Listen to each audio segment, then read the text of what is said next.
बच्चों, मैं जितेंद्र तिवारी सर आज आप लोगों को पंचम पाठ श्रेष्ठ कौन है उसके बारे में बताने जा रहा हूँ। इसे आप लोग ध्यानपूर्वक सुनेंगे। प्रातः काल के समय में पूरब से सूर्य की किरणें धरती पर बिखर रही थी। सुबह में ठंडी और शीतल हवाएं बह रही थी। घोंसले से पक्षी निकलकर चहचहा रहे थे। ऐसे समय में राजकुमार सिद्धार्थ अपने बगीचे में टहल रहे थे।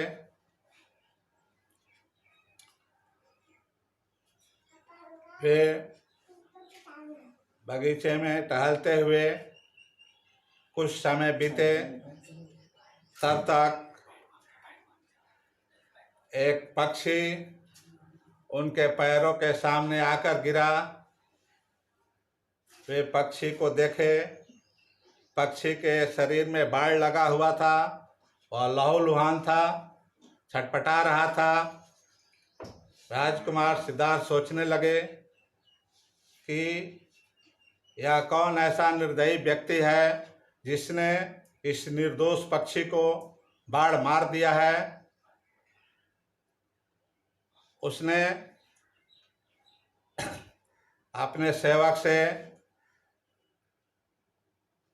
पानी, मलहम, पट्टी मंगाया और उस हंस के घाव को धोए, पट्टी मरहम किए, उसे आराम मिली। तब तक देवदत्त दौड़ा हुआ आया। उसके हाथ में धनुष बाण था। उसने आकर देवदत्त ने सिद्धार्थ से कहा, यह शिकार मैंने अपने बाण से मारा है, इसलिए इस पर मेरा अधिकार है। यह शिकार मुझे दे दो। वह हंस को झपड़ना चाहता था। राजकुमार सिद्धार्थ ने कहा, देखो देवदत्त, तुम्हें जरा भी दया नहीं आई। इस निर्दोष पक्षी को मारने में तुम्हें क्या भलाई हुई? किसी जीव को, निर्दोष जीव को नहीं मारना चाहिए। तुमने इसे मारकर अच्छा काम नहीं किया।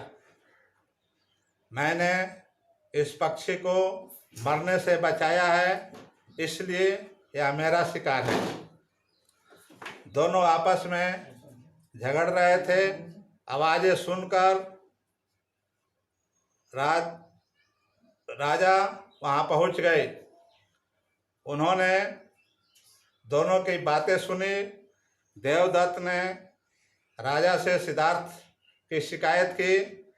उसने कहा, महाराज, मैंने अपने बाण से अभी अभी इस पक्षी को मार गिराया है, इसलिए इस पर मेरा अधिकार है। सिद्धार्थ ने भी अपनी बात राजा के सामने रखी। उसने कहा कि महाराज, मैंने इस पक्षी को मरने से बचाया है, इसलिए इस पक्षी पर मेरा अधिकार है। राजा दोनों की बातें सुन लिए और कहे कि इसका निर्णय कल राज दरबार में किया जाएगा।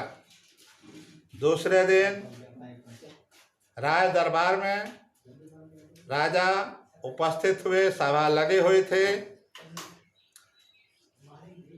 उसने कहा कि हंस को सिद्धार्थ से अपने पास ले लिए और कहे कि यह हंस को दरबार में छोड़ दिया जा रहा है।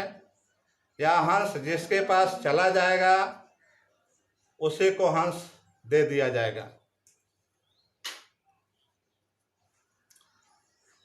राजा यह निर्णय सुना रहे थे, तब तक देवदत्त ने कहा कि महाराज, यह शिकार मेरा है, इसे मैंने अपने बाण से मारा है, इस पर मेरा अधिकार है।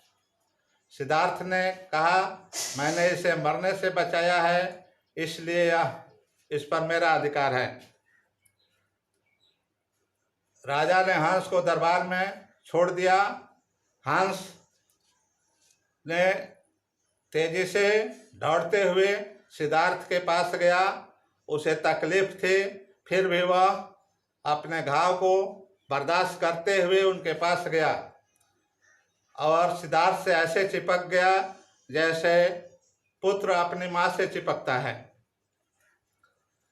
राजा ने यह निर्णय सुनाया कि यह हंस सिद्ध कर रहा है कि बचाने वाला मारने वाला से श्रेष्ठ है, इसलिए यह हंस राजकुमार सिद्धार्थ को दिया जा रहा है।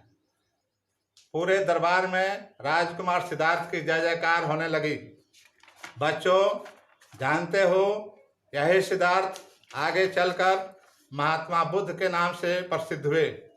इन्होंने अहिंसा, शांति और प्रेम का उपदेश दिया। बच्चों, गुड बाय। इसमें जो शब्दार्थ आए हैं इसे नोट कर दिया हो, इसे आप लोग याद करेंगे, लिख लेंगे।